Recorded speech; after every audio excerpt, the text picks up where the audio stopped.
আজকে আমরা জানব ভগবানের প্রতি বিশ্বাস। রাধে রাধে। 8 বছরের একটা বাচ্চা ছেলে 1 টাকার কয়েল নিয়ে দোকানে গিয়ে বলল, আপনার দোকানে কি ভগবান পাওয়া যাবে? দোকানদার এই কথা শুনে কয়েলটাকে ছুঁড়ে ফেলে দিয়ে তাড়িয়ে দিল ছেলেটিকে। ছেলেটির পাশের দোকানে 1 টাকা দিয়ে দাঁড়িয়ে রইল এক কোণায় গিয়ে। দোকানদার বলল, কি চাও তুমি? 1 টাকা দিয়ে? আমি ভগবানকে চাই, তোমার দোকানে কি আছে?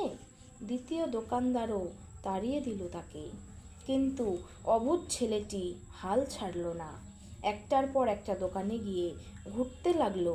40টা দোকান ঘোরার পর এক বয়স্ক দোকানদার জিজ্ঞাসা করল, তুমি ভগবানকে কিনতে চাও কেন?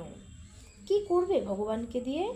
এই প্রথম কোনো দোকানদারের মুখে এ কথা শুনে ছেলেটির মুখে আশার আলো জ্বলে উঠল। নিশ্চয়ই এই দোকানে ভগবানকে পাওয়া যাবে। ছেলেটি দুঃখের সাথে জানালো যে তার বাবা নেই, এই পৃথিবীতে তার মা ছাড়া কেউ নেই।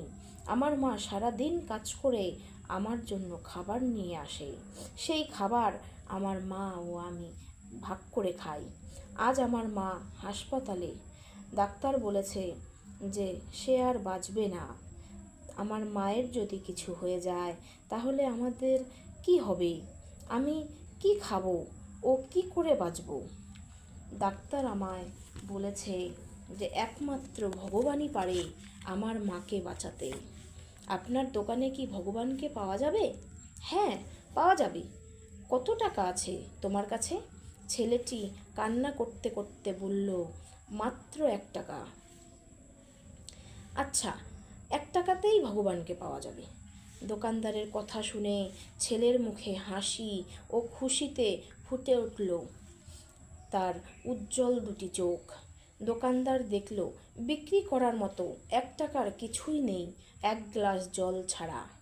তাই ছেলেটিকে 1 গ্লাস জল হাতে ধরিয়ে দিয়ে বলল, এই জল খাওয়ালেই তোমার মা সুস্থ হয়ে যাবে।